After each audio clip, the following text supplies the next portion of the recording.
আলাইকুম উপস্থিত সালমান ভক্ত ভাই বোনেরা, আপনাদেরকে প্রথমে আমি আন্তরিকভাবে অভিনন্দন। হ্যালো, আমি ছোট্ট আহমেদ, এই চলচ্চিত্র পরিচালক। আপনাদের সবাইকে সালাম। আপনাদের এত ভালোবাসেন সালমানকে আমি জানতাম না। আজকে আমার আরও দ্বিতীয় অনুষ্ঠান ছিল, ওটা করে এসেছি। আমার একটা অনুষ্ঠান করতে যাবো একটু পরে।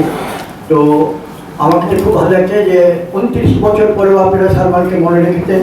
যারা সালমানকে দেখেনও নেই, ছবিও দেখেননি, সেই সময়কার ছবি আপনারা এখন মনে রেখেছি, ভালোবেসেছেন। এই জন্য তার জন্য আপনাদের সবাইকে সবাই কৃতজ্ঞ। এবং আমরা চাই সালমানকে যেন কেউ না ভুলে সবাই তার মনিকতায় চিরদিন যেন সালমানটা করতে থাকে। এবং তার আত্মার শান্তির জন্য সবাই দোয়া করবেন, যাতে সালময় মহান আল্লাহ তারা তাকে বেহেশতের সর্বোচ্চ স্থান, জান্নাতুল ফেরদৌস দান করেন। ধন্যবাদ সবাইকে।